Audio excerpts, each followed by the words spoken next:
Frank Delaney had been broken by life so completely that even his own family's final goodbye felt like mockery. At 45, he had nothing left. No home, no family, no hope. When he learned his brother had died and left him exactly $1. After 15 years of silence between them, it felt like one last insult. Frank threw the papers away and walked back to the alley where he'd been sleeping for months. But the next morning, a lawyer found him with a key and an address. Inside a secret warehouse, Frank discovered something impossible. Dozens of rare cars worth millions. Each one had a note from his brother. Each note told a story Frank never knew. But how could a man who'd lost everything possibly deserve such a gift? Before we jump back in, tell us where you're tuning in from, and if this story touches you, make sure you're subscribed, because tomorrow I've saved something extra special for you. The alley behind Murphy's Diner had become Frank's world, a narrow strip of concrete and brick that smelled of grease and desperation. He'd been sleeping there for 8 months now, curled up against the dumpster with a cardboard sheet and a thin blanket that had seen too many winters. The owner, Mrs. Murphy, pretended not to notice him, but sometimes she'd leave day-old sandwiches near the back door. Frank never thanked her directly. Pride was about the only thing he had left, and he guarded it like a dying flame. This morning was different, though. The crumpled legal papers lay scattered around his makeshift bed, and that $1 bill, Michael's final joke, sat folded in his jacket pocket like a weight against his chest. Frank stared at the brick wall across from him, remembering when he used to wake up in a real bed, in a house he owned, next to a wife who loved him. That was 15 years ago, back when Frank Delaney was somebody.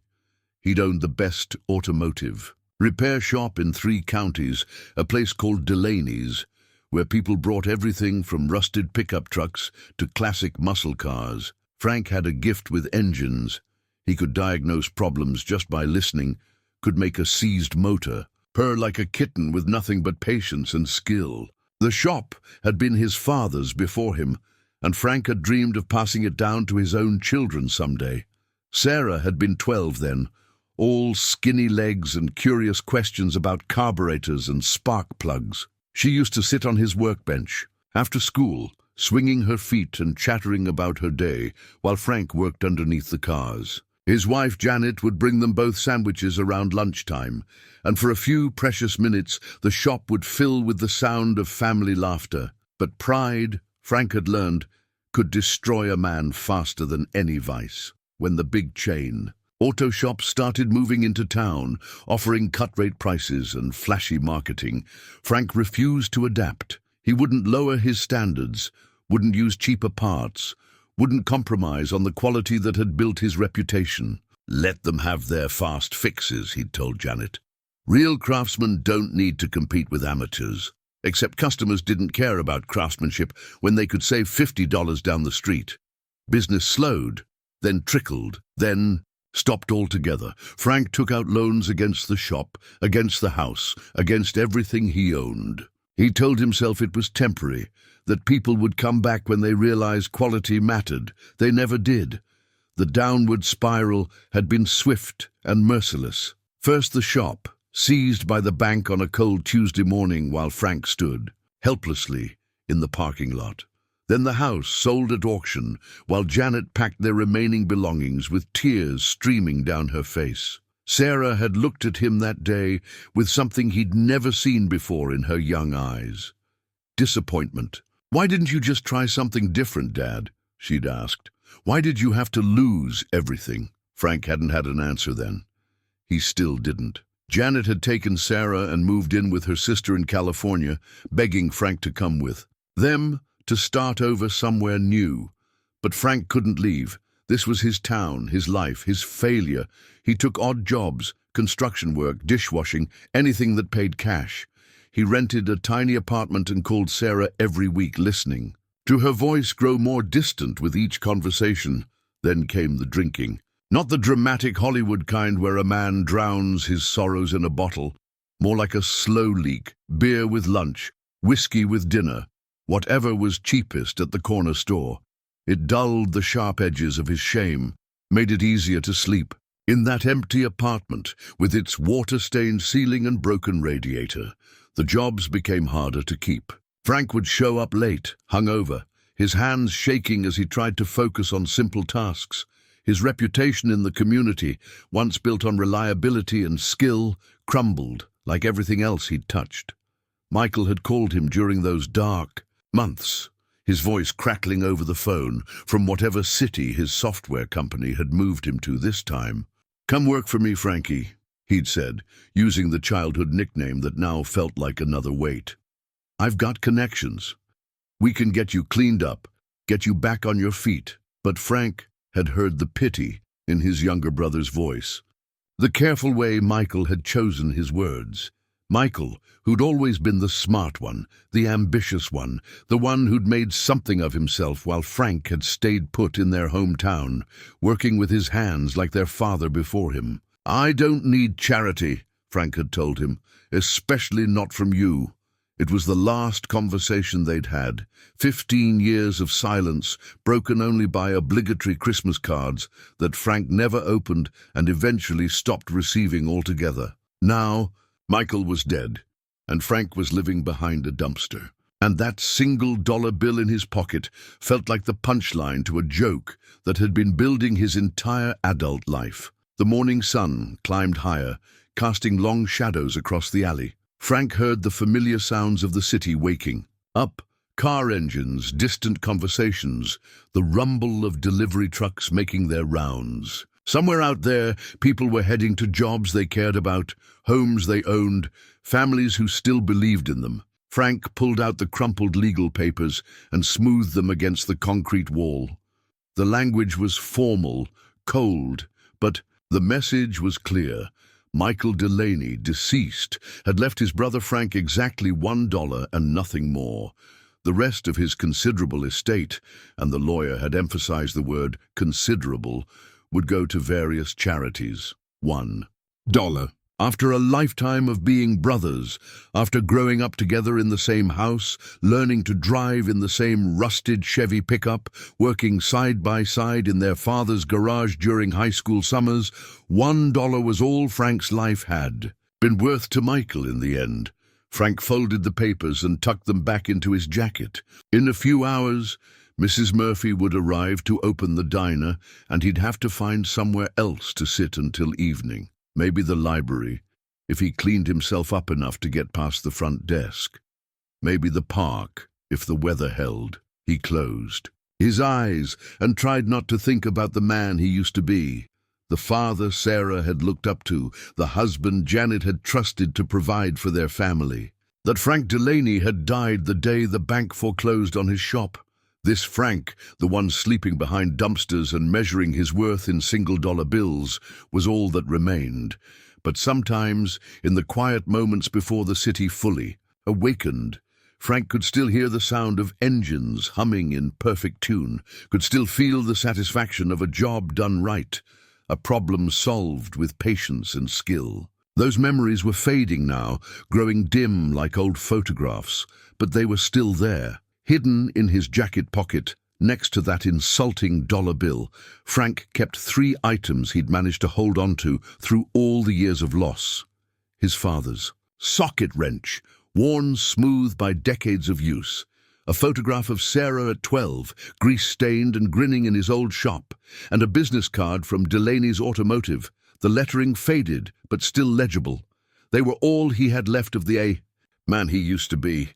All he had left to prove that Frank Delaney had once mattered, had once built something worth being proud of. The sun climbed higher, and Frank prepared to face another day of invisible existence, carrying his brother's final insult like a stone. In his chest, the man in the expensive suit appeared at the mouth of the alley like a mirage, his polished shoes reflecting the morning light as he stepped carefully around the puddles and debris. Frank blinked, certain he was hallucinating. Men like this didn't venture into places like this, not unless they were lost or looking for trouble. "Mr. Frank Delaney?" The stranger's voice carried the careful pronunciation of someone accustomed to courtrooms and boardrooms. He held a leather briefcase in one hand and what appeared to be a manila envelope in the other. Frank struggled to his feet, his joints protesting after a night on concrete. "Depends who's asking." His voice came out rougher than he'd intended, thick with sleep and weariness. "My name is Harrison. Charles Harrison. I'm the attorney handling your brother Michael's estate." The man's face remained professionally neutral, but Frank caught him glancing at the cardboard bedding, the makeshift shelter against the dumpster. "I've been looking for you for several days." "Found me." Frank brushed dirt from his jeans, a futile gesture that only highlighted how far he'd fallen. "Though I figure you wasted your time. Already got your boss's little joke in the mail." Harrison frowned, consulting a folder he pulled from his briefcase. "I'm not sure I understand. You received the preliminary notification, but the full reading of the will hasn't taken place yet. There are additional provisions that require your personal attention." Frank laughed, a bitter sound that echoed off the brick walls. "Additional provisions? What's he gonna do? Leave me 50 cents too? Make it an even $1.50? Mr. Delaney." Harrison's tone grew more formal, more careful. "I understand you and your brother had a complicated relationship, but I assure you, this isn't what you think. Your brother left very specific instructions about how his estate should be handled, particularly regarding you." Something in the lawyer's voice made Frank pause. There was a weight there, an importance that didn't match the scenario Frank had imagined. "What kind of instructions?" Harrison reached into his jacket and withdrew a small brass key, old-fashioned and worn, attached to a leather keychain. "He wanted me to give you this personally, along with an address." He handed Frank a piece of paper, heavy stock with Michael's company letterhead. "He was very clear that you had to see this yourself, that no one else could show you." Frank took the key and paper, the metal warm from Harrison's pocket. The address was written in Michael's familiar handwriting. 3247 Industrial Way, Unit 7. Frank recognized the area, a stretch of warehouses and storage facilities on the outskirts of town, the kind of place where businesses kept inventory or people stored furniture they couldn't fit in their homes. "What's out there?" Frank asked. "I honestly don't know." Harrison closed his briefcase with a sharp click. "Your brother was extremely secretive about this particular asset. He insisted that discovery was part of his intention." He paused, studying Frank's face. "He did say to tell you that the dollar was never meant as an insult. He called it a down payment." Frank turned the key over in his palm. It felt substantial, real, unlike the surreal quality of the entire conversation. "A down payment on what?" "That, Mr. Delaney, is what you'll need to find out for yourself." Harrison straightened his tie and prepared to leave. "The key is yours now. What you do with it is entirely your choice. Though I should mention, there are time constraints involved. The estate has certain obligations that need to be resolved within 30 days. Before Frank could ask what that meant, Harrison was walking away, his polished shoes clicking against the asphalt as he disappeared around the corner, leaving Frank alone with more questions than answers. Frank stared at the key, then at the address, Unit 7, at an industrial complex 20 minutes away by bus if he had money for bus fare. He checked his pockets, $3.60, enough for the ride with a little left over. The smart thing would be to forget about it. Michael had always been clever, always playing angles Frank couldn't see. This felt like another one of his games, another way to prove he was smarter than his older brother. Frank had learned long ago that engaging with Michael's schemes only led to disappointment, but something nagged at him. The lawyer had seemed genuinely puzzled, not like someone delivering a cruel prank. And Michael, for all his faults, had never been actively malicious, thoughtless maybe, self-absorbed certainly, but not cruel. Frank looked around the alley, at the cardboard that had served as his bed, at the dumpster that provided his only shelter from the wind. What did he have to lose? His dignity was already gone. His pride had died years ago. If this was another humiliation, at least it would be a different humiliation. He gathered his few possessions, the thin blanket, the photograph of Sarah, his father's wrench, and stuffed them into a plastic bag he'd been using as a pillow. Then he walked to the end of the alley and caught the crosstown bus, using most of his remaining money for the fare. The industrial district looked the same as it had 15 years ago. Rows of identical warehouses, loading docks, and storage. Units stretching toward the horizon like a concrete maze. Frank found Unit 7 after 20 minutes of walking, his feet aching in boots that had long since lost their support. The building was nondescript, a metal structure with a rolling door, large enough for trucks and a smaller pedestrian entrance to the side. No windows, no signage, nothing to indicate what might be stored inside. Frank approached the smaller door and tried the key. It turned easily, the lock well maintained despite the building's industrial appearance. Frank pushed open the door and stepped inside. The darkness was complete, absolute.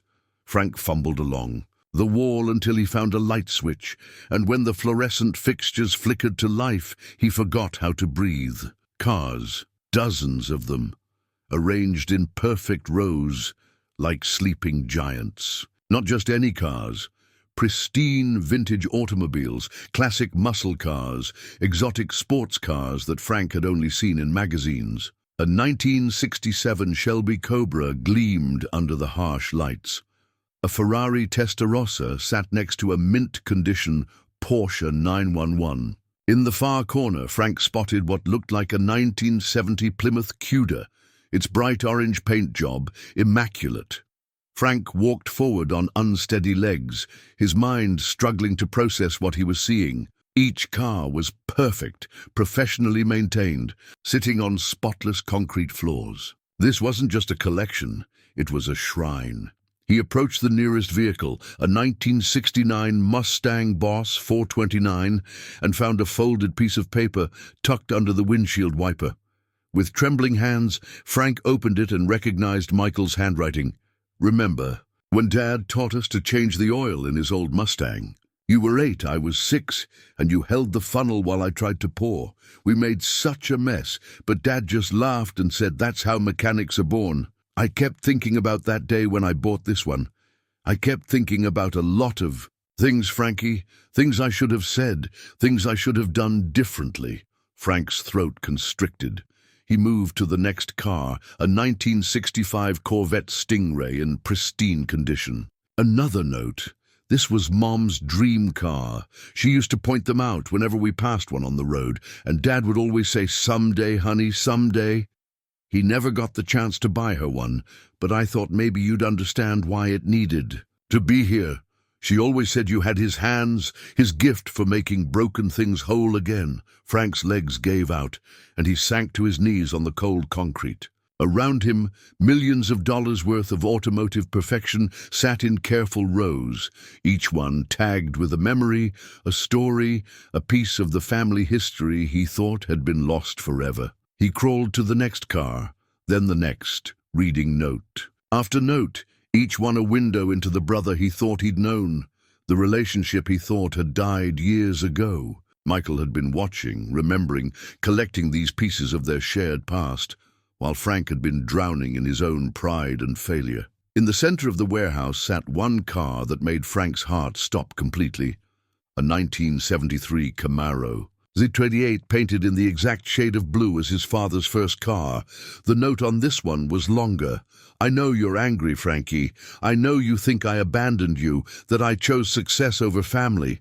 Maybe I did. Maybe I was too much of a coward to watch you struggle and too proud to help without being asked.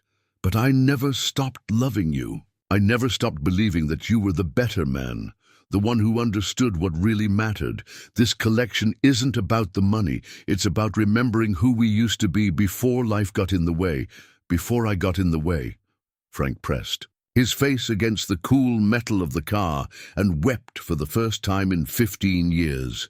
He wept for his brother, for their lost relationship, for all the words left unspoken and chances never taken. He wept for the man he used to be and the man he'd become, and for the impossible gift that had just been laid at his feet. When the tears finally stopped, Frank stood and looked around the warehouse with new eyes. This wasn't just a collection of cars. It was a love letter written in chrome and steel, a bridge across 15 years of silence, and possibly Just, possibly, a chance at redemption he didn't deserve, but desperately needed. The question was, what was he supposed to do with it?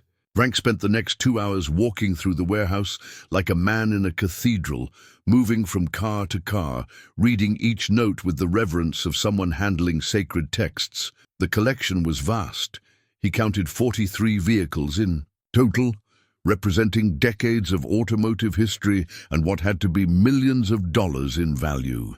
Each car told a story, not just of the vehicle itself, but of the memories Michael had attached to it. A 1964 Thunderbird reminded him of their first date stories. "Remember when you told me about taking Jenny Morrison to prom in Dad's T-Bird? You practiced parallel parking for weeks because you were so nervous about denting it." A restored 1957 Chevy Bel Air carried a note about their grandfather's stories of racing on back roads before they were born.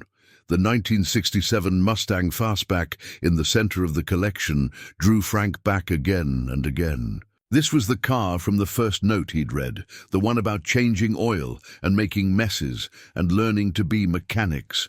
But as Frank examined it more closely, he realized it wasn't just any Fastback. It was their father's car, the exact same. Car they'd learned to drive in, the one that had been sold when Dad got sick. Frank ran his hands over the familiar dent in the rear quarter panel, the one Dad had gotten backing out of the garage too quickly one winter morning. The interior still smelled faintly of the pipe tobacco their father had smoked. And when Frank opened the glove compartment, he found the same emergency tire gauge Dad had kept there, along with a pack of gum that had probably been there for 30 years. "How did you find it?" Frank whispered to the empty warehouse. "How did you even know where to look?" The note attached to this car was longer than the others, written on multiple pages in Michael's careful handwriting. "I hired a private investigator to track down Dad's old car when I started making real money. Cost me 3 years and $15,000, but I found it rusting in a junkyard outside Bakersfield. The owner wanted to scrap it, said it wasn't worth restoring. I paid him twice what the scrap value would have been and had it shipped to the best restoration shop in Los Angeles. It took them 8 months to bring it back to exactly the way it was when Dad was alive. Same paint color, same interior, same everything. I even had them replicate that dent you and I put in the quarter panel when we borrowed it to go see that movie. Remember? We were so sure Dad would kill us, but he just laughed and said it gave the car character. I thought about giving it to you 100 times over the years. I'd pick up the phone and start dialing, then lose my nerve. How do you explain to someone that you've been carrying around their childhood in a garage for 15 years? How do you bridge that kind of gap with a gift, even one this big? But now you're reading this, which means I finally found the courage to let go of my excuses. This car belongs with you, Frankie. It always did, just like all of them do. Frank folded the letter and slipped it into his jacket pocket next to the dollar bill and his father's old wrench. The weight of Michael's intentions was starting to settle on him, heavy and overwhelming. This wasn't just a generous gift or a guilty gesture. This was Michael's entire emotional legacy, packaged in steel and chrome and presented like a puzzle Frank was supposed to solve. He moved to the workshop area he'd noticed in the back corner of the warehouse. Someone had installed a complete automotive workspace. Hydraulic lifts, tool chests filled with professional-grade equipment, air compressors, everything a serious mechanic would need to maintain a collection like this. The tools were all new, expensive brands that Frank had dreamed of owning back when he had his shop. On the workbench, Frank found a thick folder marked Maintenance Records. Inside were detailed service logs for every car in the collection, dating back years. Someone had been taking meticulous care of these vehicles, performing regular maintenance, keeping everything in perfect running condition. The signature at the bottom of each service record belonged to someone named Rodriguez. Frank flipped to the most recent entries and found a business card clipped to the inside cover. Eduardo Rodriguez, master mechanic, specializing in classic and exotic vehicle restoration. Below that was a handwritten note. Mr. Michael paid through next year. He said you might want to continue the arrangement. Call me when you're ready. Ed. The implications were staggering. Not only had Michael assembled this incredible collection, but he'd also arranged for its ongoing care, prepaying for services, setting up systems to ensure everything remained perfect. This wasn't the work of months or even a year.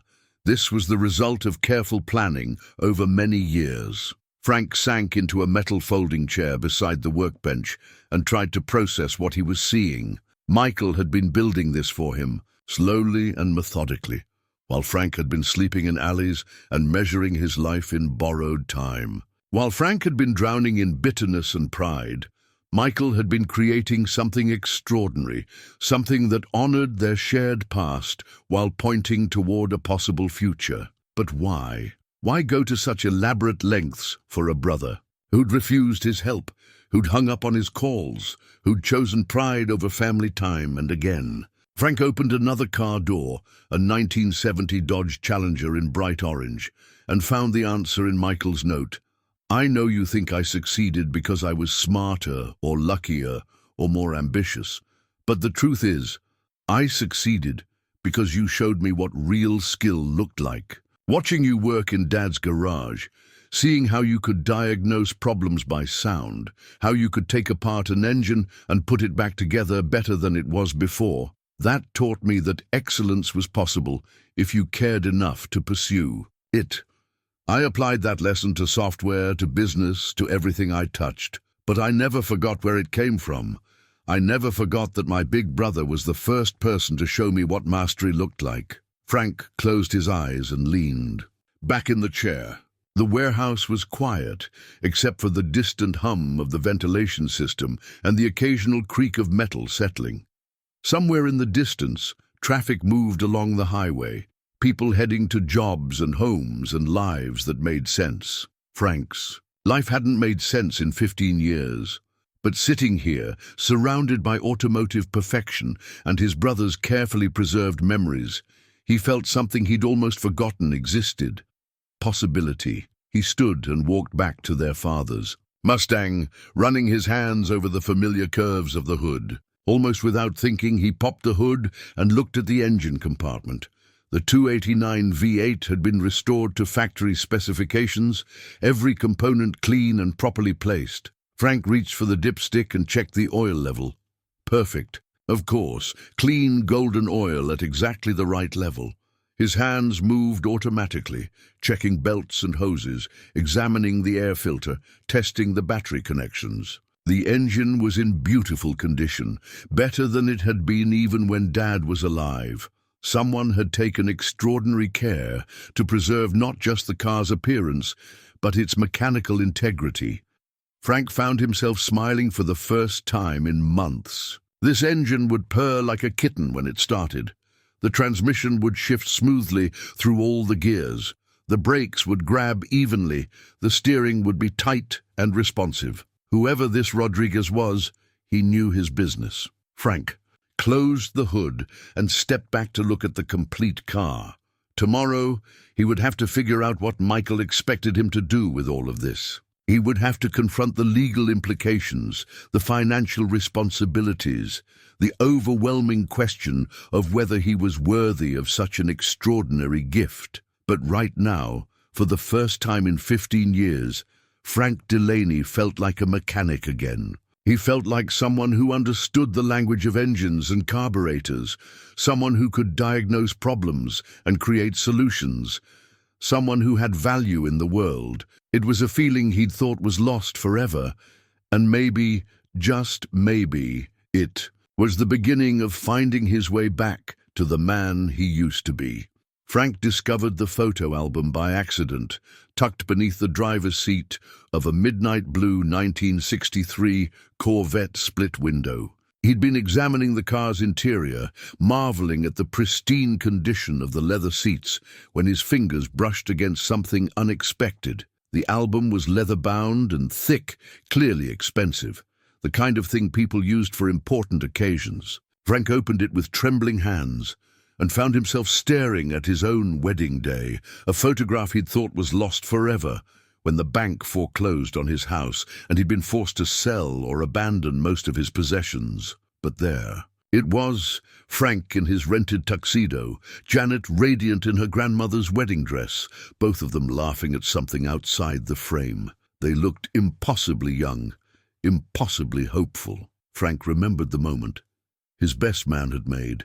A joke about Frank finally finding someone willing to put up with motor oil under his fingernails permanently. He turned the page and found more photos, a complete record of his life that he'd never known existed. Sarah as a baby, sleeping in a crib Frank had built with his own hands. Sarah's first steps, taken in the service bay of his old shop while he was working underneath a pickup truck.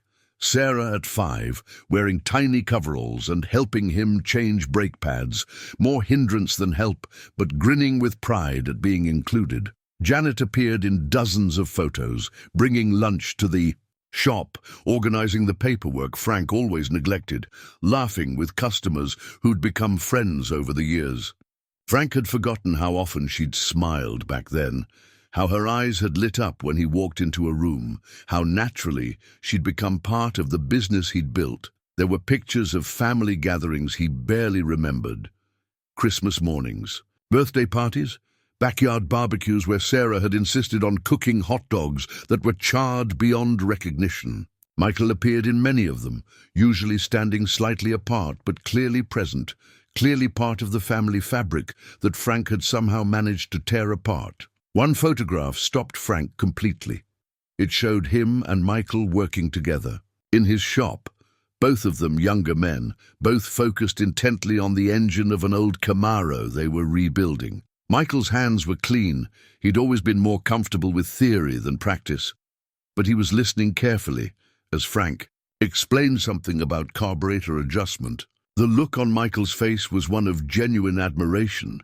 The expression of a younger brother watching someone he respected do something he couldn't do himself. Frank tried to remember when the photo had been taken, but the years had blurred together. It must have been before the financial troubles started, back when he'd still believed that skill and determination were enough to guarantee success, when he'd still thought that doing good work was the same thing as running a good business. He turned more pages and found the painful part. Photos from the later years, the decline. Frank at Sarah's high school graduation, his smile forced and his eyes already showing the strain of keeping the shop afloat. Janet at a family Christmas, trying to maintain normalcy while Frank sat in the background, distracted by problems he couldn't solve. Sarah in her prom dress, beautiful and excited, but looking at her father with growing concern. The final photographs in the album were the hardest to see. Frank moving boxes out of the shop on the day the bank took possession. Janet packing up their house, her face streaked with tears.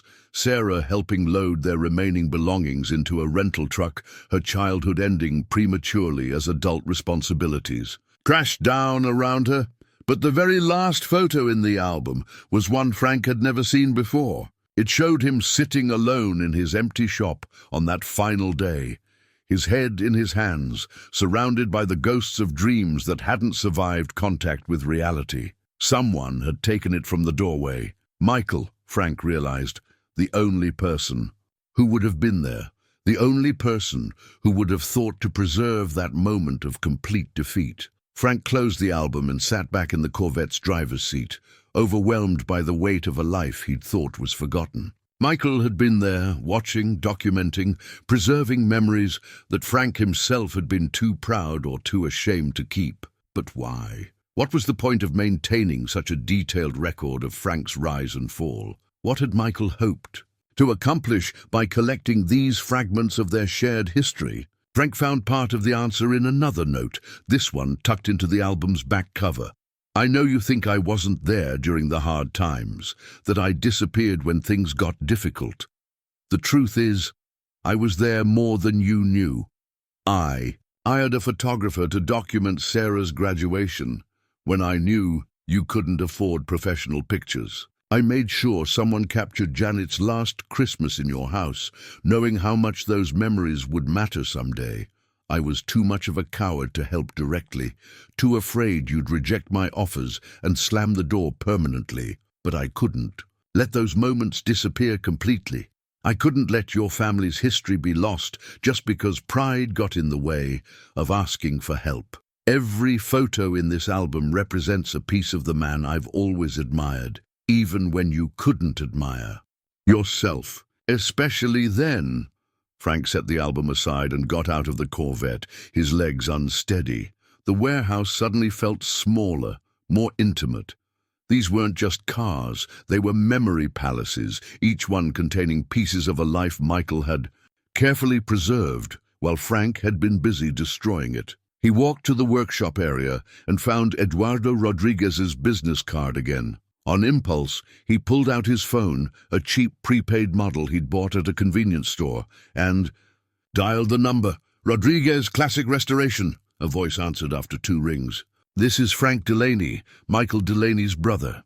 A pause, then, Mr. Frank, I wondered when you would call. I was very sorry to hear about Mr. Michael. He was a good man, very passionate about the cars. I'm at the warehouse. I'm trying to understand what he set up here. He told me you might have questions. Would you like me to come explain the arrangement? I'm not busy this afternoon." Frank looked around the warehouse, at the cars gleaming under the fluorescent lights, at the professional workspace Michael had created. "Yes," he said. "I think I'd like that very much." Rodriguez arrived 40 minutes later, a compact man in his 50s with calloused hands and intelligent eyes. He moved through the collection with obvious familiarity, checking details, making small adjustments, clearly comfortable in the space. "Your brother, he was very specific about everything," Rodriguez explained as they walked. "Every car must be started once a week, driven once a month, oil changes every 6 months whether they need it or not, complete inspections twice a year. He wanted them to be cars, not museum pieces." "How long has this been going on?" "For me, 5 years, but he told me the collection had been growing for much longer." Rodriguez stopped beside the restored Mustang. This one was special to him. He would come sometimes just to sit in it, to remember, I think. Frank ran his hand over the car's fender. "He never drove them?" "Sometimes, but mostly he would just walk through, like you're doing now. He would read the notes he had written, check that everything was perfect. He said he was preparing them for someone who would appreciate them properly." "Did he ever mention what he wanted me to do with all this?" Rodriguez smiled. "He said that when you saw them, you would know. He said you understood cars in a way he never could, that you would hear what they needed." The older man paused. "He also said you had lost your way, but that the cars might help you find it again." Frank felt the weight of expectation settling on his shoulders. Michael hadn't just left him a collection. He'd left him a responsibility, a puzzle to solve, a bridge back to the person he used to be. "The maintenance contract is paid through next year," Rodriguez continued. "But Mr. Michael, he also left instructions. He said if you wanted to learn to maintain them yourself, I should teach you about the newer systems, the specialized techniques. He thought maybe you would want to work with your hands again." Frank looked around the warehouse with new eyes. Not just a collection, but a workshop. Not just a gift, but an opportunity. Not just cars, but a chance to remember who he had been, before pride and failure had worn him down to nothing.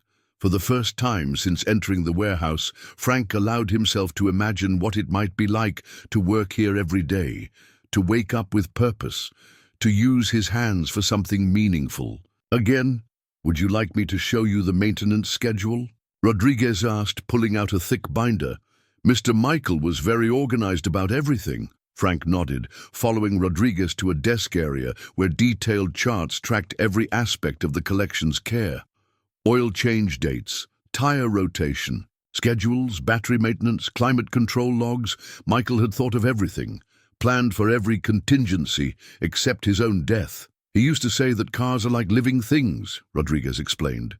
"They need attention, care, regular exercise. A car that sits too long becomes sick, loses its spirit. But a car that is driven, maintained with love, That car can live forever. Frank understood exactly what Michael had meant. Cars weren't just machines. They were relationships, partnerships between human and machine that required understanding, patience, and respect. It was something Frank had always known intuitively, something that had made him successful before pride destroyed everything he'd built. "Rodriguez," Frank said slowly, "what would you think about expanding the operation? Not just maintaining the collection, but offering restoration services to other collectors. Using this space, this equipment, these reference examples to build something bigger." The older mechanic smiled. "Mr. Michael, he asked me the same question many times. He said someday his brother would come, and when he did, maybe the cars would teach him to dream again." Rodriguez paused, studying Frank's face. "I think maybe that day is today." As Rodriguez prepared to leave, he handed Frank a key to the warehouse. "Mr. Michael paid me through the end of the month," he said. "After that, the choice is yours. But Frank, may I call you Frank? These cars have been waiting for you for a long time. I think maybe you have been waiting for them too." After Rodriguez left, Frank spent another hour in the warehouse, this time not just looking at the cars, but really seeing them, not as museum pieces or expensive toys, but as the foundation for something sustainable, something that could honor Michael's memory while rebuilding Frank's life. He could picture it: customers bringing their prized classics for restoration, apprentice mechanics learning proper techniques on cars worth hundreds of thousands of dollars, a business that combined old-world craftsmanship with modern efficiency. It would take time, capital, and more courage than Frank had summoned in years. But for the first time since losing his original shop, the possibility didn't terrify him. It felt like coming home. Frank found Michael's personal journal 3 days later, hidden beneath a stack of car magazines in the office area he'd only just discovered. The small room was tucked behind the workshop, furnished with a desk, filing cabinets, and a coffee maker that still held the remnants of what must have been Michael's last cup before he died. The journal was thick, bound in brown leather, and filled with Michael's precise handwriting dating back nearly 10 years. Frank opened it randomly and found himself reading an entry from 7 years ago. "Saw Frank today. Drove past the shelter on Elm Street and spotted him in line for dinner. He's lost weight, looks older than his years. I parked across the street and watched him for 20 minutes, trying to work up the courage to approach him. But what would I say? Sorry your life fell apart while I got rich? Want to grab coffee and pretend the last decade didn't happen?" I chickened out. Again, drove home to my empty apartment and added another car to the collection instead. Found a 1969 Roadrunner that's identical to the one Frank always said he'd buy when he made his first million. Paid twice what it was worth. Because the seller could see how badly I wanted it. I'm turning into a coward who collects memories instead of making new ones. Frank's hands trembled as he turned the pages. Entry after entry revealed the depth of Michael's surveillance, his careful monitoring of Frank's decline, his growing collection of guilt and regret.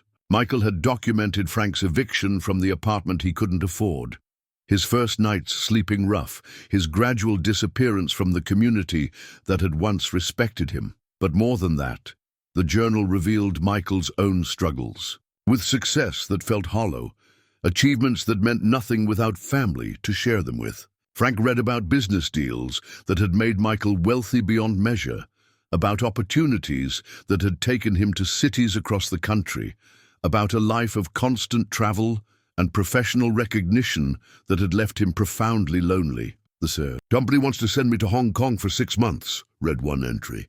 Incredible opportunity, they keep saying.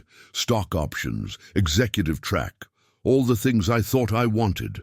But all I can think about is how this puts me even further from home, even further from any chance of fixing things with Frankie. Called Sarah tonight. She's in college now, studying business. Smart kid. Sounds just like Janet when she gets excited. About something. She asked if I'd heard from her dad lately. I lied and said no. How do you tell your niece that you've been watching her father from a distance like some kind of stalker, too proud to help and too guilty to look away? Frank discovered that Michael had been in contact with Sarah regularly over the years, sending money for college expenses, attending her graduation ceremony from the back of the auditorium where Frank wouldn't see him. Michael had walked Sarah down the aisle at her wedding 2 years ago, standing in for the father who hadn't even known his daughter was getting married. The entries about Sarah's wedding were particularly difficult to read. Sarah looked beautiful today. Janet cried through the whole ceremony. Happy tears mostly, but I could see the sadness too. Frank should have been here. This should have been his day, his moment to give away his daughter and welcome a new son-in-law to the family. Instead, I filled in like an understudy, playing a role I was never meant to have. The groom's family kept asking who I was, how I was related to the bride. I'm her uncle, I kept saying, but it felt like a lie. I'm the brother who succeeded where Frank failed, the one who got to be there because Frank was too proud to accept, helping too broken to heal.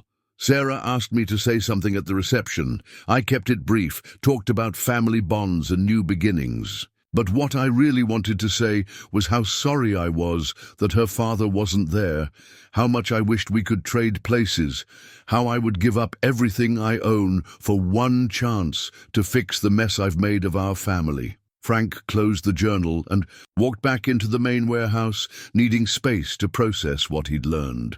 Michael hadn't just been collecting cars, he'd been living with the weight of a relationship he'd never known how to repair, watching from a distance as Frank's life disintegrated, while his own success felt increasingly meaningless. The cars took on new significance now. Frank understood that each vehicle represented not just a memory, but Michael's attempt to build a bridge across years of silence and pride. The collection was an apology written in chrome and steel, a love letter composed of perfectly restored engines and meticulously maintained interiors. But Frank also found evidence of the price Michael had paid for his elaborate plan. Hidden among the business papers in the desk were financial documents that painted a troubling picture. The car collection had cost far more than Frank had initially realized, not just the purchase prices, which were staggering enough, but the ongoing costs of restoration, maintenance, and storage. Michael had been spending nearly half his income on the collection for almost a decade. He'd turned down promotions that would have required relocation, refused job opportunities that would have taken him too far from the warehouse. His entire life had been structured around maintaining this shrine to a relationship he couldn't repair directly. Frank found Michael's will among the papers, along with several drafts that showed how much he'd struggled with the wording. Early versions had attempted to explain everything in legal language, laying out the history of the collection and Michael's motivations in painful detail. But the final version was stark in its simplicity. Frank would inherit the collection, along with enough cash to maintain it for 1 year. After that, Frank would be on his own. The implications were staggering. The annual costs of maintaining the collection, insurance, storage, professional maintenance, utilities for the warehouse, exceeded Frank's total income during the best years of his old shop. Even if he sold some of the cars, the remaining collection would require constant attention and significant resources to maintain properly. Frank began to understand the true nature of Michael's gift. This wasn't just generosity, it was a test, a challenge, maybe even a trap. Michael had created something beautiful and expensive and emotionally resonant, then placed it in Frank's hands with the implicit question, "What are you willing to do to keep it?" Frank spent the evening walking through the collection with new eyes, reading the notes again with the context of Michael's journal entries. Each car represented not just a memory, but a choice Michael had made, a sacrifice he'd accepted, a piece of his life he'd dedicated to preserving something Frank had lost. The restored Mustang their father had owned, the Corvette their mother had dreamed of driving, The Camaro Frank himself had talked about buying someday. The Roadrunner Michael had purchased after seeing Frank in the soup kitchen line, desperate to hold on to something that represented who his brother used to be.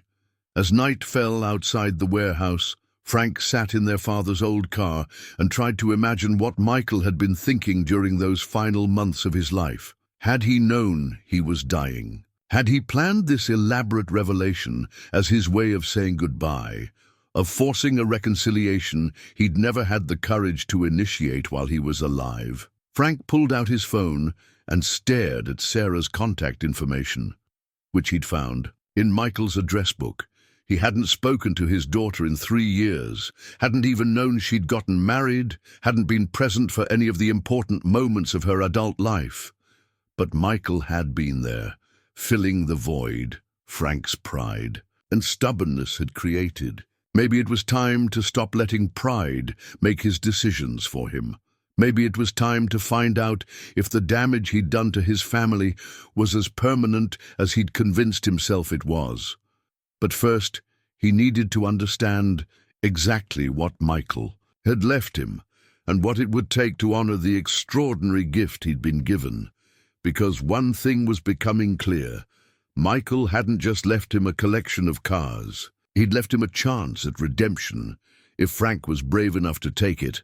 The letter from Sarah was hidden in the glove compartment of a 1968 Dodge Charger RT, tucked between the owner's manual and registration papers that Michael had carefully preserved from the car's original owner. Frank found it on his 4th day in the warehouse, when he'd begun systematically searching every vehicle for additional notes or documents Michael might have hidden. The envelope was addressed to Michael, postmarked just 6 months before his death. Frank hesitated before opening it, knowing he was about to read correspondence meant for his brother, but unable to resist the pull of his daughter's handwriting on the cream-colored paper. "Dear Uncle Michael," the letter began, and Frank's heart clenched at the formal distance in those words. Sarah had called him Uncle Michael instead of just Michael, the way she'd addressed him in childhood. The formality suggested a relationship that had remained cordial but careful over the years. "I wanted to thank you again for helping with the down payment on our house. David and I know we could never have managed it without your generosity, and we don't take it lightly. The baby's room is coming along beautifully. We've painted it a soft yellow since we're keeping the gender a surprise. I know I've asked this before, and I know you've explained your reasons, but I have to try one more time.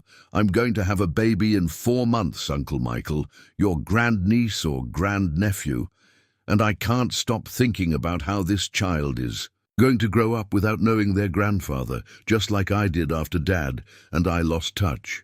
I understand that Dad has struggled. I understand that his pride got in the way of accepting help, that he made choices that hurt everyone, including himself. But people change, Uncle Michael. People heal, and sometimes the best gift we can give someone is the chance to try again. I've been thinking about hiring a private investigator to find him. David thinks I'm being naive, that Dad made his choices and I should respect them. But I can't shake the feeling that if I don't try now, I'll regret it for the rest of my life. My child deserves to know their grandfather, and maybe Dad deserves to know he's going to be a grandfather. Would you help me find him? I know you've kept track of people better than I have over the years. I know you still care about him, even though you both let pride keep you apart. Maybe it's time for all of us to be brave enough to try again. I'm not asking you to fix everything or to make Dad accept help he doesn't want. I'm just asking you to help me find him so I can tell him he's going to have a grandchild, so I can give him the choice of whether to be part of this baby's life. Think about it, please. We all lost enough time already. The letter was signed, Love, Sarah, in the same careful handwriting Frank remembered from her school assignments when she used to do homework at his workbench while he repaired engines. Frank sat in the Charger's driver's seat, holding his daughter's words and trying to process what they meant. Sarah had been looking for him. She'd wanted to tell him about the baby, his grandchild, who would be several months old by now.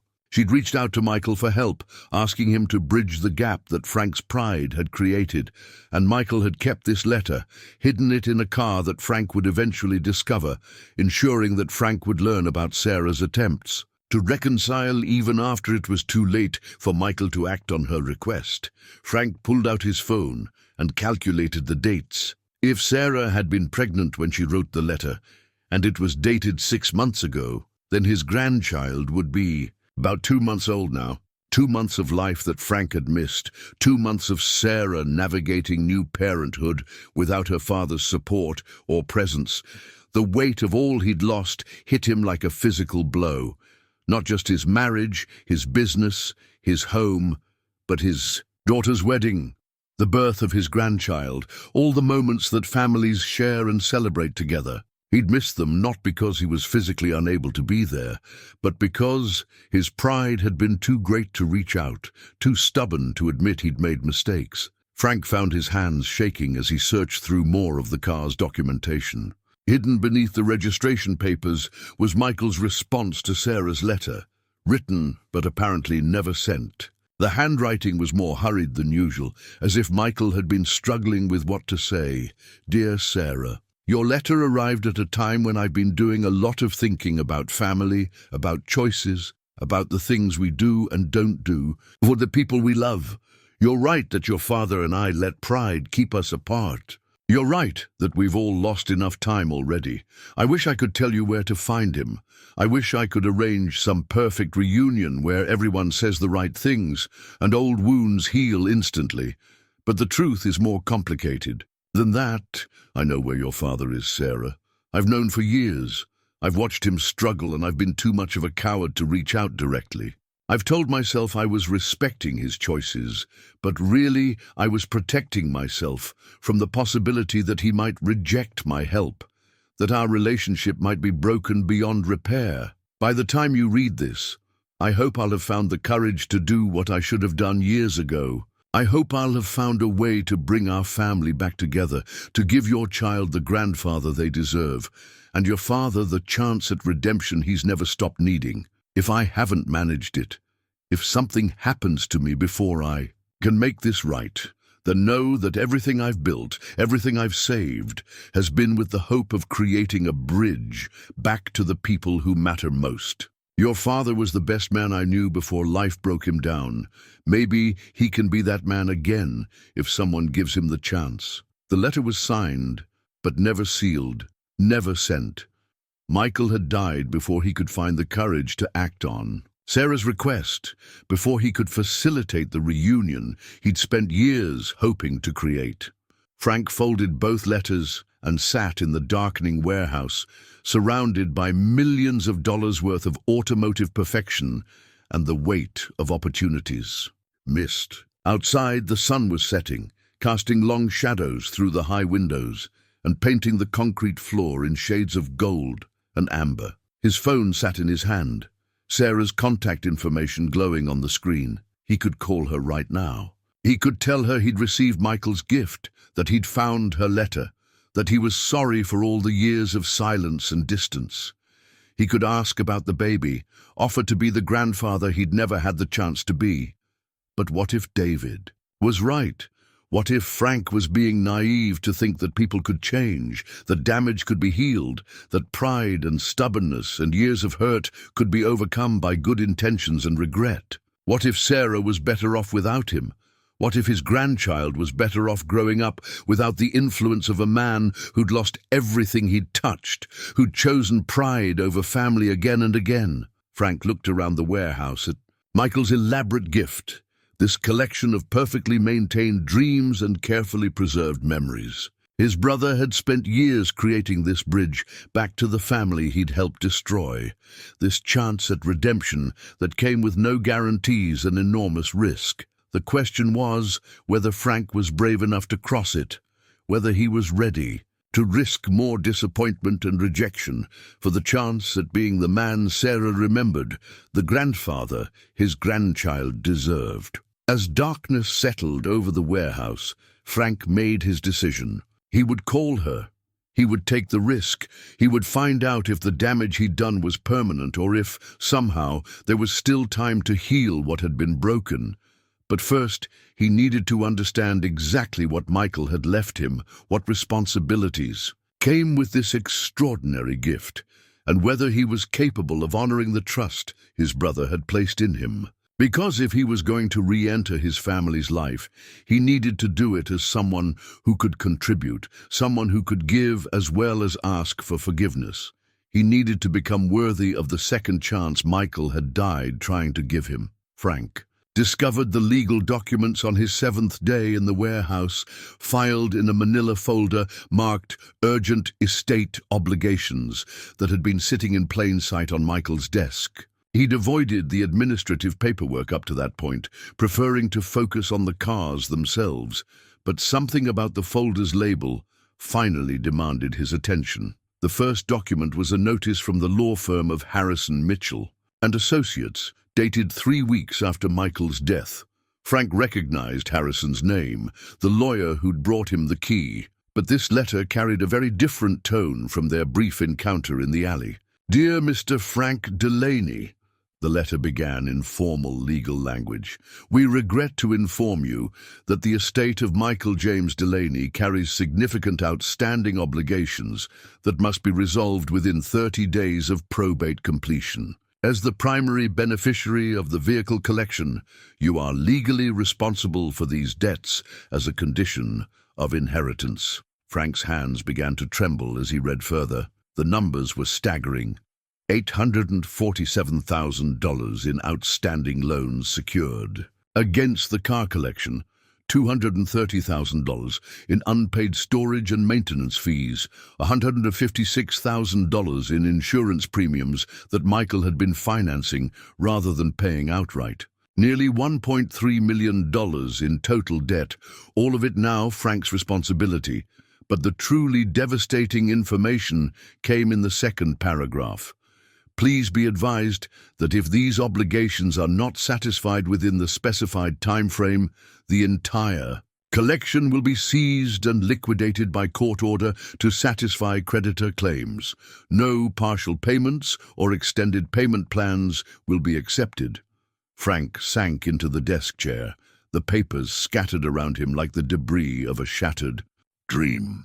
30 days. Michael had been dead for nearly 3 weeks, which meant Frank had perhaps a week to come up with more money than he'd ever seen in his entire life, or lose everything. He pulled out more documents, desperate to understand how Michael had gotten into such financial trouble. The story that emerged was both tragic and illuminating. Michael had been financing the car collection for years, taking out loans against his business, borrowing against his retirement accounts, even securing second mortgages on properties Frank hadn't known he owned.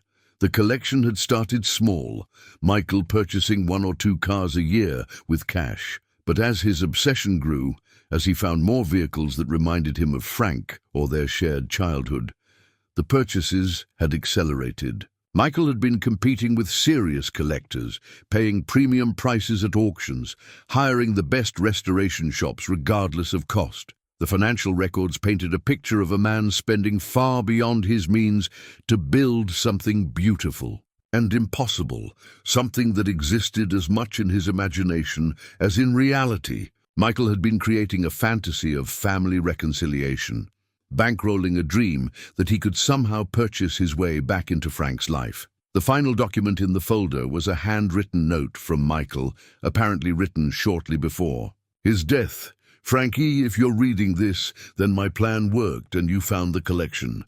I know the debt situation looks impossible, and maybe it is. I've been living on borrowed time and borrowed money for years, telling myself it would all work out somehow.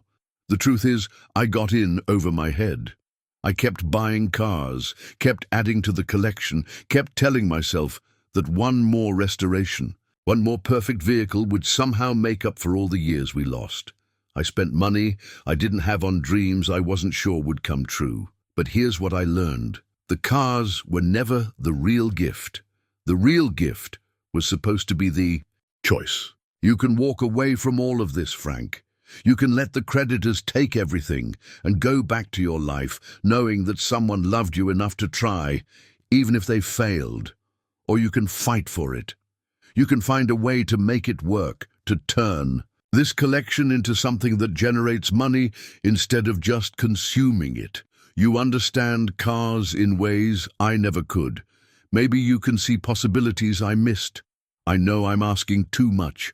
I know I'm putting an impossible burden on someone who's already carrying too much weight. But I also know that if anyone can figure out how to save this, it's you. The choice is yours, brother. It always has been. Frank crumpled the note and threw it across the warehouse, then immediately retrieved it and smoothed it out again. Michael's words stung because they revealed the fundamental selfishness of his gift. This wasn't generosity, this was manipulation, an elaborate emotional trap designed to force Frank into action. But as Frank walked through the collection again, seeing the cars with new eyes, he began to understand something else. Michael hadn't just accumulated debt, he'd accumulated assets. The vehicles were worth far more than he'd initially realized, easily enough to pay off the loans if they could be sold quickly and at fair prices. The problem was time. Selling 43 classic cars in a week was virtually impossible, especially at prices that would reflect their true value. Collectors and dealers would smell desperation and offer pennies on the dollar. The forced liquidation that the creditors were threatening would result in massive losses, ensuring that Frank would inherit nothing but debt. But Frank also noticed something in the documentation that gave him hope. Several of the cars had been appraised recently by certified experts, and those appraisals were significantly higher than the outstanding loan amounts. If he could prove the collection's true value to the creditors, he might be able to negotiate a more reasonable timeline for repayment. Frank spent the rest of the day creating a detailed inventory of the collection, matching each car against its loan documents and professional appraisals. What he found was both encouraging and terrifying. The collection was worth approximately $3.2 million, but it was securing debts of only $847,000. Michael hadn't been reckless, he'd been strategic, borrowing conservatively against appreciating assets. The other debts, storage, maintenance, insurance, were operational expenses that had been allowed to accumulate, probably because Michael had been planning to resolve everything with his death. He'd known he was dying, Frank realized. The timing wasn't accidental. As evening fell, Frank called Harrison's law office and managed to reach the attorney's answering service. He left a message requesting an emergency meeting the following morning, claiming to have important information about the estate's assets that might affect the creditor's position. That night, Frank slept in the warehouse for the first time, making a bed from shop rags on the couch in Michael's office. He'd been staying at a cheap motel since leaving the alley, using money he'd found in Michael's desk drawer.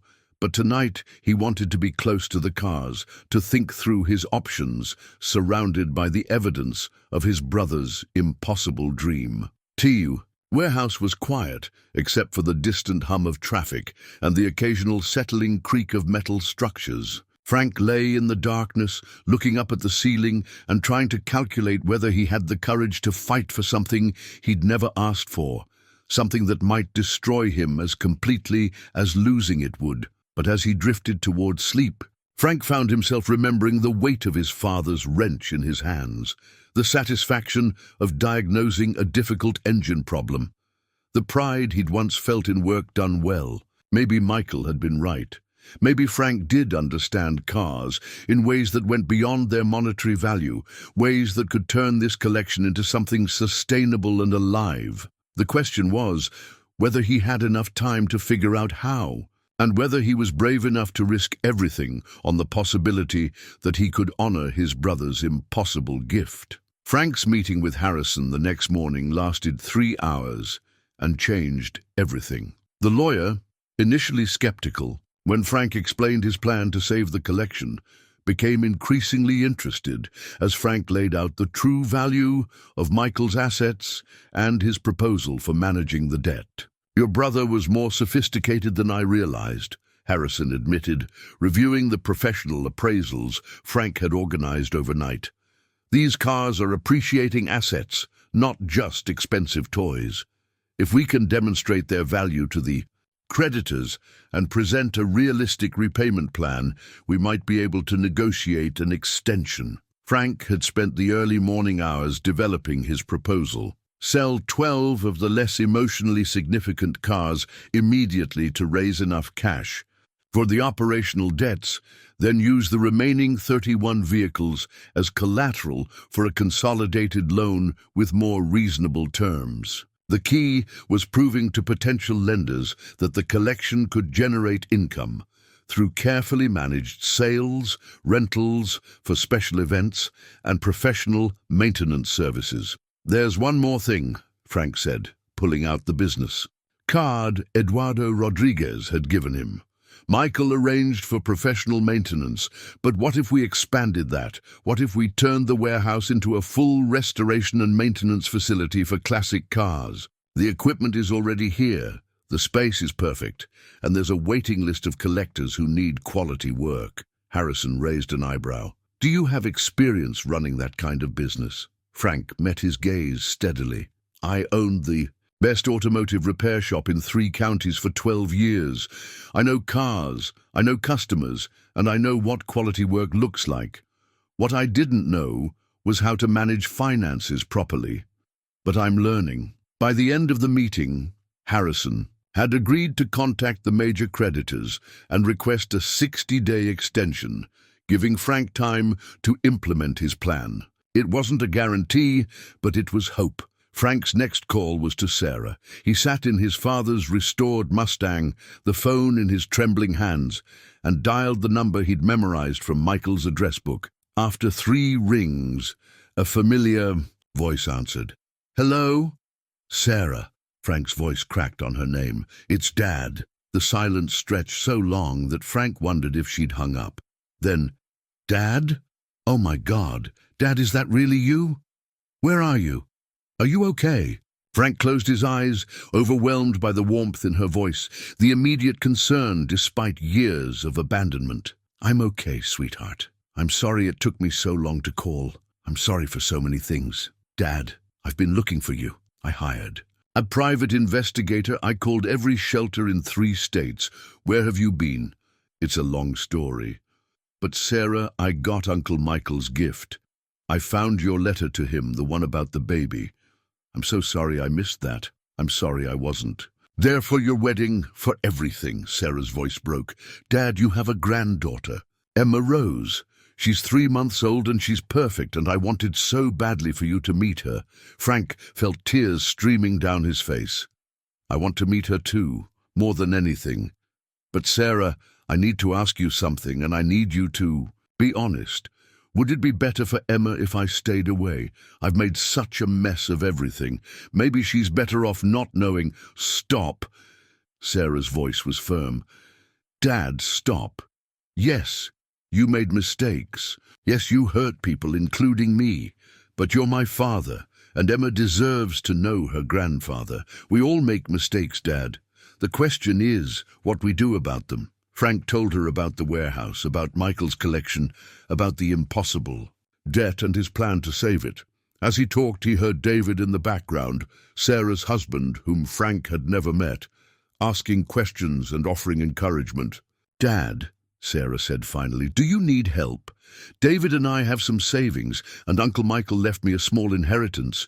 We could—" "No." Frank's response was immediate. "Thank you, sweetheart, but no. I need to do this myself.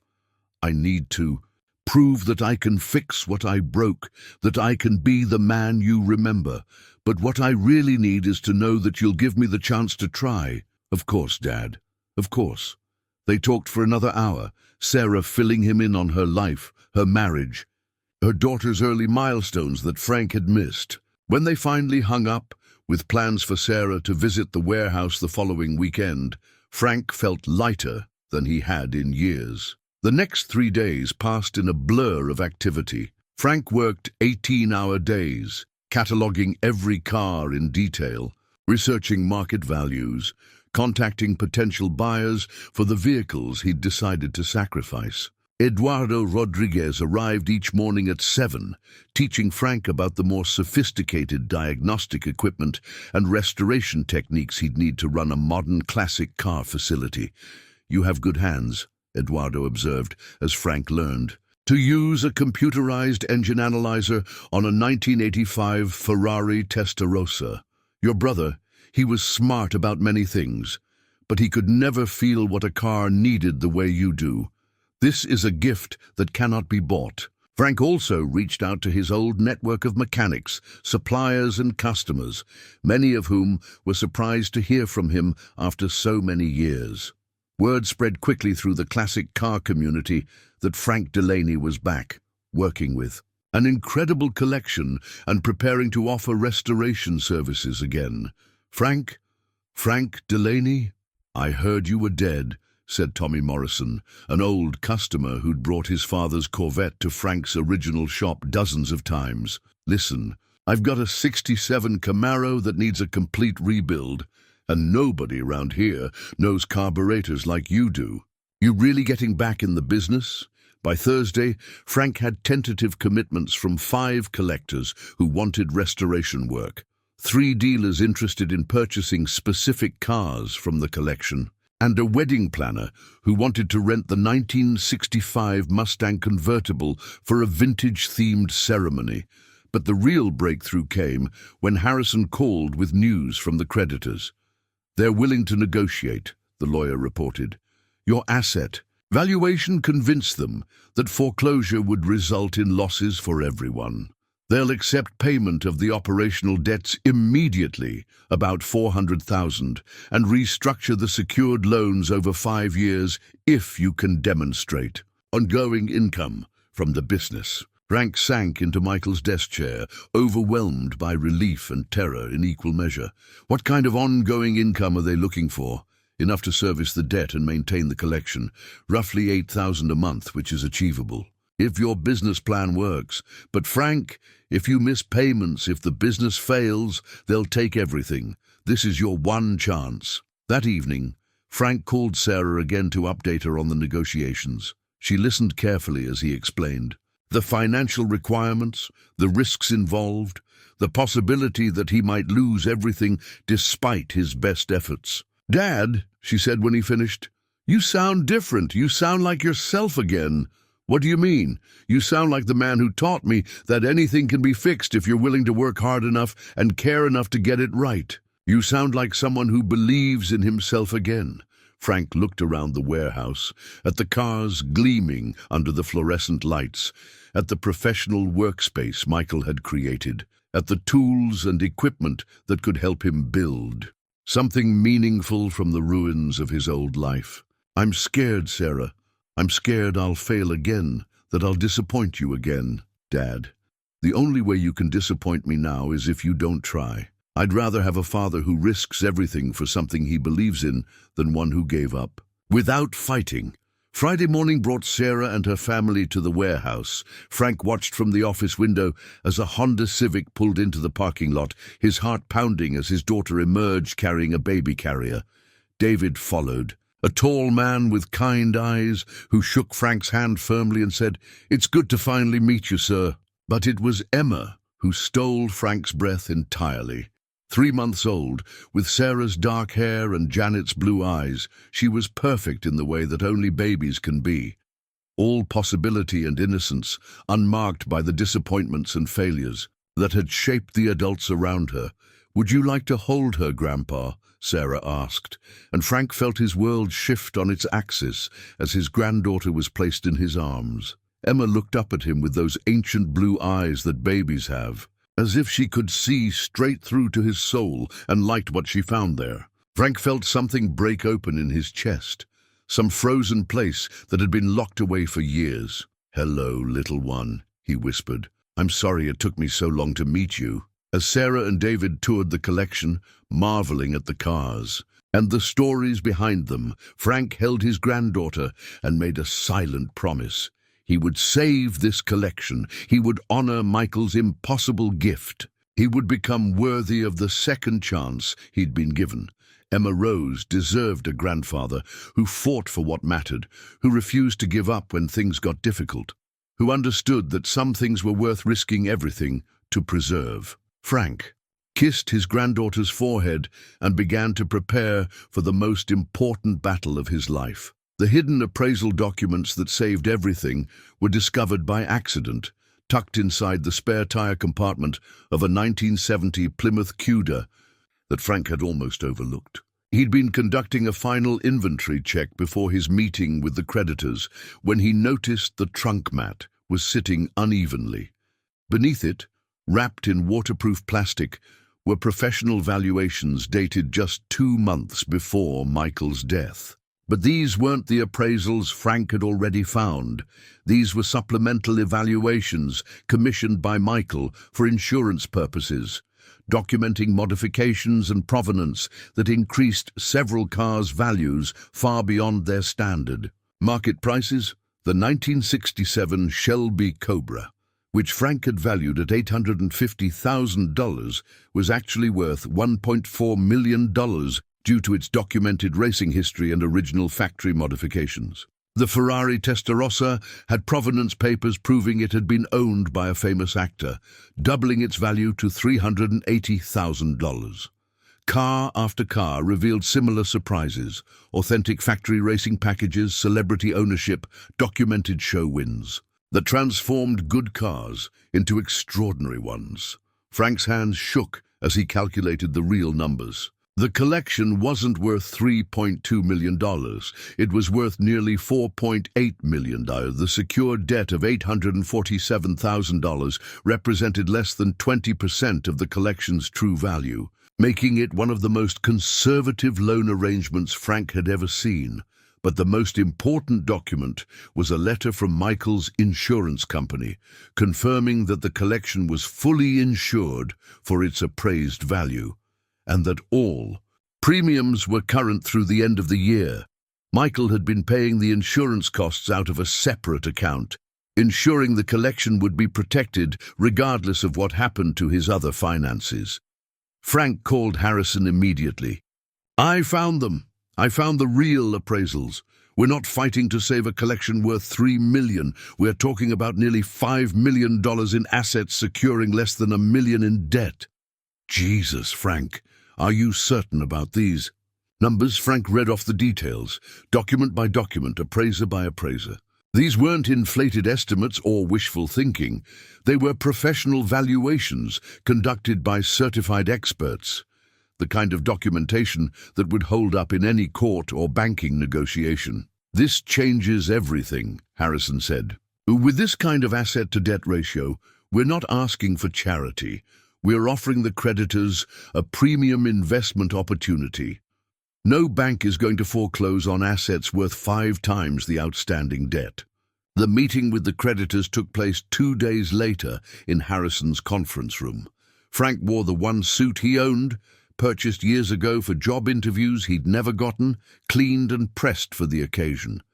Across the polished table sat representatives from 3 banks and 2 collection agencies, all of them looking like they'd rather be anywhere else. Frank laid out his case methodically, the way he used to diagnose complex engine problems, starting with the obvious issues and working systematically toward the hidden solutions. He presented the complete asset inventory, the supplemental appraisals, the insurance documentation, and his detailed business plan for converting the collection into a profitable operation. "Gentlemen," Frank said, his voice steady despite the magnitude of what he was asking, "what you're looking at isn't a debt problem, it's an opportunity. My brother assembled one of the finest classic car collections on the West Coast, secured it with conservative financing, and created the infrastructure for a sustainable business that serves a growing market. The lead creditor, a sharp-eyed woman named Patricia Chen from First National, studied the documents carefully. "Mr. Delaney, your asset valuations are impressive, but classic cars are volatile investments. Values can fluctuate dramatically based on market conditions, and liquidation in a distressed sale typically yields much less than appraised value. which is exactly why foreclosure doesn't serve anyone's interests, Frank replied. A forced liquidation of 43 vehicles would flood the market and depress prices for everyone, but a carefully managed collection, maintained by someone who understands their true value and can operate them as business assets, protects everyone's investment while generating steady returns. Frank opened his laptop and showed them the preliminary contracts he'd negotiated. I already have 5 restoration projects lined up, worth over $200,000 in revenue. I have rental agreements for special events, and 3 dealers have expressed interest in purchasing specific vehicles at full market value when the time is right. Jen exchanged glances with her colleagues. What exactly are you proposing, Mr. Delaney? Consolidate all the secured debt into a single loan at market rates, payable over 7 years instead of 5. Accept immediate payment of the operational debts, the storage fees, maintenance costs, insurance premiums, which I can cover by selling 4 specific vehicles I've already identified buyers for, and allow me to demonstrate that this collection can generate enough income to service the debt while appreciating in value. And if your business fails, if you can't make the payments, Frank met her gaze steadily, then you foreclose on assets worth $5 million to satisfy a debt of $800,000. Either way, you're fully protected. But if I succeed, you earn steady returns on a secured investment that's appreciating faster than most stock. In portfolios, the negotiations continued for 3 hours, with representatives stepping out to make phone calls, checking references, verifying the authenticity of Frank's appraisals and business projections. Frank answered every question, provided every document requested, and slowly watched skepticism turn to interest, then to cautious optimism. Finally, Chen returned with an offer. We're prepared to consolidate the debt as requested, but we want quarterly inspections of the collection and monthly financial reports. We want right of first refusal on any sales, and we want a personal guarantee from you that if the business fails, you won't walk away from the debt. Frank didn't hesitate. Agreed. There's one more condition, Chen added. We want you to work with our recommended business consultant for the first year, someone who can help ensure your financial management matches your automotive expertise. Frank thought about his old shop, about the business mistakes that had cost him everything he'd built. Pride had made him reject help before, but pride was a luxury he could no longer afford. Agreed, he said again. As the paperwork was prepared and signed, Frank felt something he hadn't experienced in 15 years, the solid ground of possibility beneath his feet. He wasn't just saving Michael's collection, he was reclaiming his own future, building something that could honor his brother's memory while supporting his own family. Frank found the deed to his original garage in the last place he expected, taped to the underside of the driver's seat in a 1973 Pontiac Trans, and that had been sitting in the far corner of the warehouse, partially hidden behind a tool cabinet. He'd been cleaning the interior as part of his systematic restoration of the collection when his fingers brushed against an envelope that had been carefully secured with waterproof tape. Inside was a legal document that made Frank's knees buckle. The title and deed to 412 Industrial Avenue, the address of his old automotive shop. According to the paperwork, Michael had purchased the property 3 years ago from the bank that had foreclosed on it, paying significantly more than market value to ensure no other buyer could claim it. But that wasn't the most stunning discovery. Attached to the deed was a contractor's report detailing extensive renovations completed over the past 18 months. Michael had restored the entire facility, new hydraulic lifts, updated electrical systems, modern diagnostic equipment, even a customer lounge and office space designed to accommodate the kind of clientele who owned classic cars worth hundreds of thousands of dollars. Handwritten note from Michael was paperclipped to the contractor's report. Frankie, I know you're reading this after everything else has been resolved, after you've proven you can handle the collection and save what I nearly destroyed with my good intentions. The garage was always supposed to be yours. Dad built it, you made it great, and it should have stayed in our family. I bought it the day I found out I was sick. Not because I thought I could fix everything with money, but because some things are too important to lose forever. Your garage wasn't just a business. It was the place where you became the man I always admired, where you learned to take broken things and make them whole again. The building is yours now, free and clear. The renovations are paid for. All you have to do is decide if you want to come home. Frank sat in the Trans Am's driver's seat, the deed shaking in his hands, and wept openly for the first time since finding the collection. Michael had given him more than cars, more than a second chance.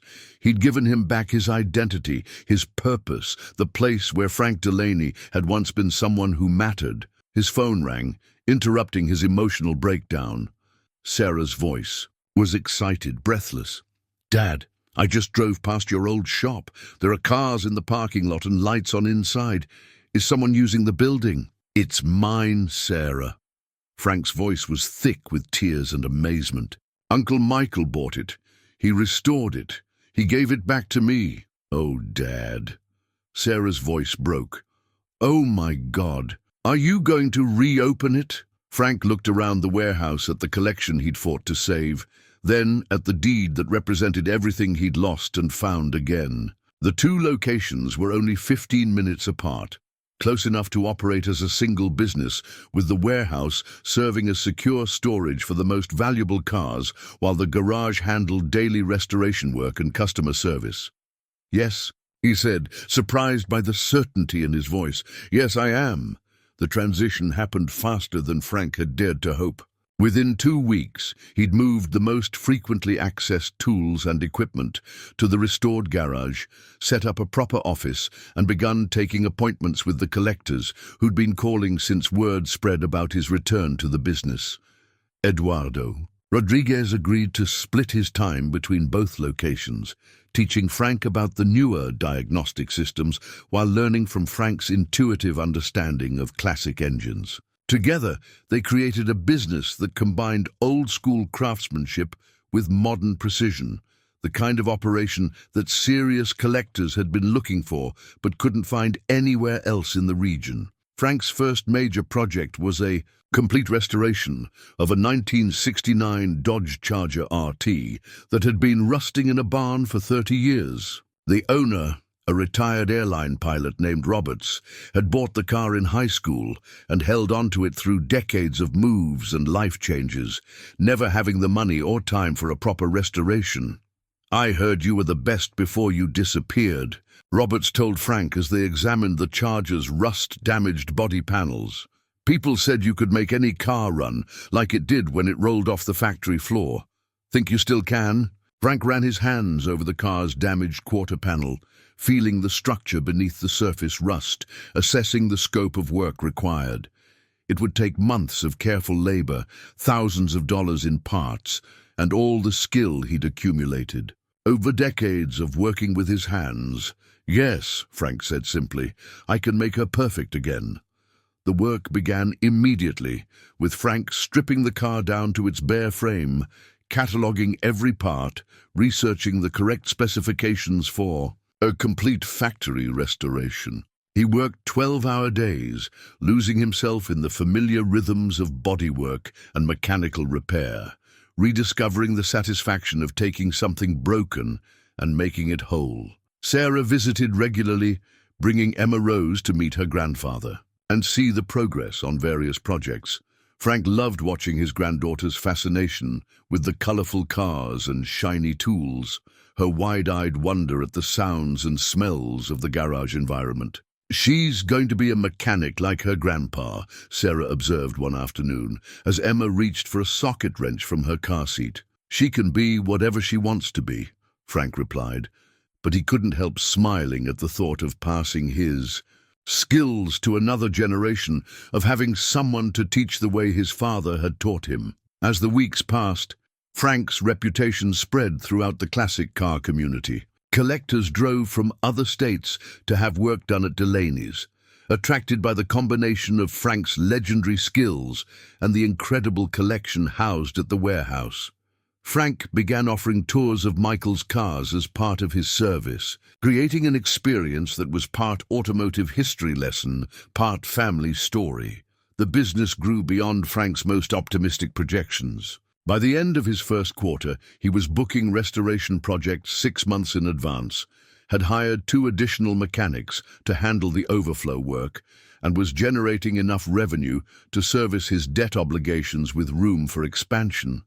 But the real measure of success came during a quiet moment on a Saturday afternoon, when Frank was working alone in the garage, fine-tuning the carburetor on Robert's Charger. The engine fired to life with a perfect rumble, settling into the smooth idle that only a properly tuned classic V8 could produce. Frank stood back and listened to the engine's song, feeling the deep satisfaction that came from work done right, problems solved through patience and skill. This was who he was, who he'd always been when everything else was stripped away, a man who understood machines, who could diagnose problems by sound, who found purpose in taking broken things and making them whole again. He was Frank Delaney, master mechanic, devoted father and proud grandfather. He was home. 6 months after Frank had first walked into Michael's warehouse, he stood in the same spot where he'd broken down reading his brother's notes. But everything had changed. The collection remained largely intact, carefully maintained and appreciated in value, but it was no longer a shrine to impossible dreams. It had become the foundation of a thriving business that honored the past while building toward the future. The new sign outside the garage read, "Delaney Brothers Classic Restoration," in elegant script, with smaller text below, indicating the warehouse location where serious collectors could view one of the finest private automotive collections on the West Coast. Frank had insisted on including Michael's name over Sarah's gentle protests that Michael wouldn't have expected such recognition. "He gave me everything," Frank had explained. "The least I can do is make sure people know where it came from." The business had exceeded every projection Frank had dared to make. He'd hired 4 full-time mechanics, including Eduardo Rodriguez, as shop foreman, and they were booked solid through the following year. Word had spread through classic car publications and online forums that Frank Delaney was back, operating with the same exacting standards that had made his original shop legendary, but now with access to reference examples that few restorers could match. Frank's typical day began at 7 in the morning, walking through both the garage and warehouse, checking on projects in progress and ensuring that every car, whether owned by a customer or part of Michael's collection, received the attention it deserved. He'd learned to delegate the routine work while focusing his own efforts on the most challenging restorations, the projects that required an experienced hand and intuitive understanding of how classic engines should sound, feel, and perform. Today was special, though.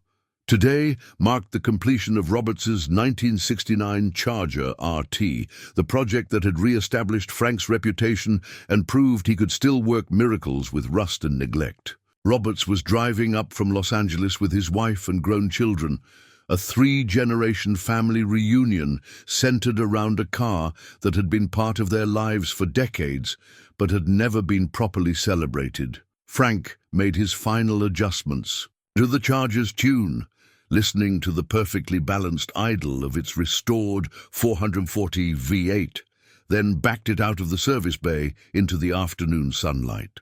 The car looked magnificent, the factory-correct orange paint gleaming, the chrome bumpers reflecting the sky, every detail authentic to the day it had rolled off the assembly line 53 years earlier. Sarah arrived as Frank was wiping down the car's exterior. Emma rose, babbling contentedly in her car seat, her chubby hands reaching for the colorful reflections dancing across the car's polished surface. "She loves coming here," Sarah observed, lifting Emma from her carrier and settling her on the Charger's fender while Frank held her securely. "I think she knows this is Grandpa's special place." Frank looked at his granddaughter, now 8 months, old and full of personality, her bright eyes taking in everything around her with insatiable curiosity. She had Janet's eyes and Sarah's stubborn chin, but when she smiled, Frank saw echoes of his father, of Michael, of all the Delaneys who had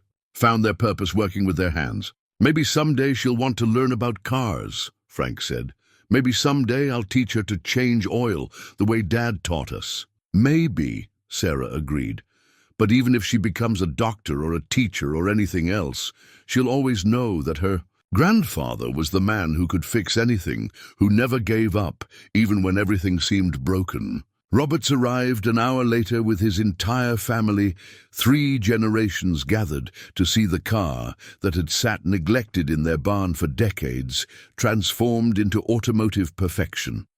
Roberts' grandson, a teenager who'd helped clean parts during the early stages of restoration, ran his hands over the car's flawless paintwork with something approaching reverence. "Grandpa, it's beautiful," the boy whispered. "It looks better than new." "That's because it is better than new," Frank explained, opening the hood to reveal the perfectly detailed engine compartment. "Every component has been rebuilt to factory specifications or better. Every system has been updated where appropriate while maintaining the car's authenticity.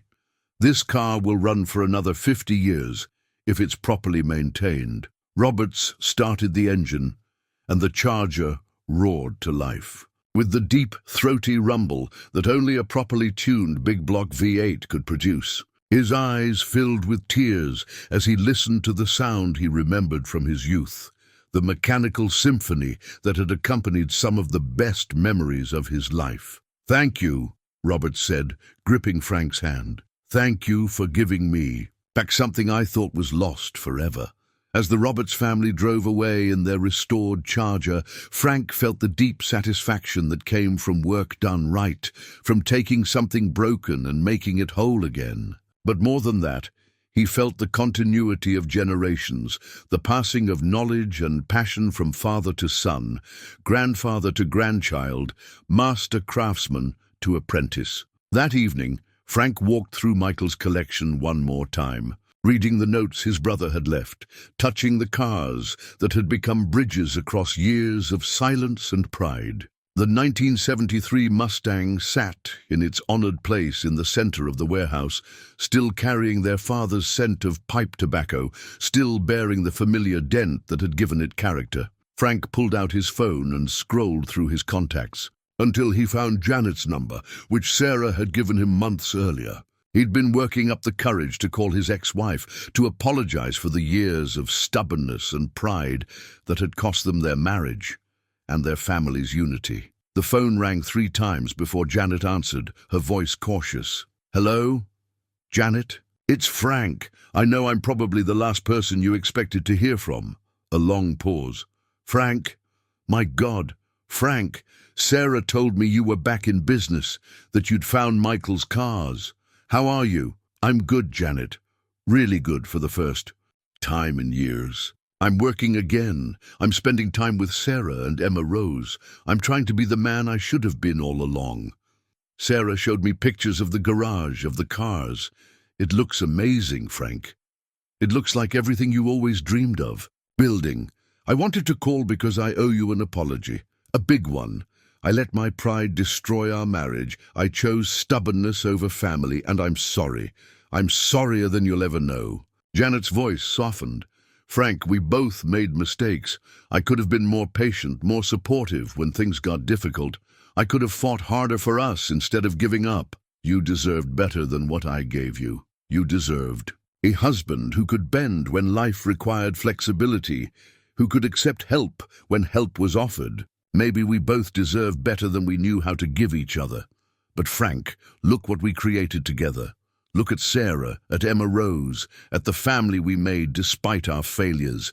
That has to count for something." They talked for nearly an hour, sharing memories of their life together, acknowledging the pain they'd caused each other, finding a kind of peace that Frank had never expected to achieve. Janet was remarried now, living in Phoenix, with a man who appreciated her strength and kindness. Frank was genuinely happy for her, grateful that she'd found the stability and love she deserved. "I'd like to meet Emma Rose someday," Janet said as their conversation wound down. "Sarah sends pictures, but I'd love to hold my granddaughter. She'd love to meet her grandmother. And Janet, if you're ever in town, I'd love to show you the collection, the garage, what Michael helped me build. Not because I want to change anything between us, but because you were part of the story. You were part of what made me who I am." After they hung up, Frank sat in the quiet warehouse, surrounded by millions of dollars worth of automotive history, and the even more valuable legacy of family relationships slowly being rebuilt. Michael's gift had been more complex and generous than Frank had initially understood. Not just the cars, not just the garage, but the opportunity to become worthy of the second chances he'd been given. Frank pulled out his wallet and removed the crisp $1 bill that had started everything, Michael's supposed final insult that had turned out to be the down payment on redemption. He looked at it for a long moment, then carefully folded it and placed it in his toolbox next to his father's worn socket wrench and the faded business card from his original shop. Some gifts, Frank had learned, were too important to measure in dollars and cents. Some bridges, once burned, could be rebuilt with patience and humility, and the kind of love that refused to give up, even when giving up seemed like the sensible choice. Frank turned off the warehouse lights and locked the door, then drove home. Through the familiar streets of the town where he'd been born, where he'd built his first business, where he'd lost everything and found it again. Tomorrow would bring new projects, new challenges, new opportunities to take broken things and make them whole again. But tonight, Frank Delaney was exactly where he belonged, a master craftsman with work he loved, a father reconnecting with his daughter, a grandfather building memories with a child who would never know a world where Frank Delaney had given up on himself. The gift Michael had really given him wasn't the cars or the money or even the garage. It was the chance to remember who he had always been beneath the pride and failure and years of walking away from the people who mattered most. Frank was home, and he was never leaving again.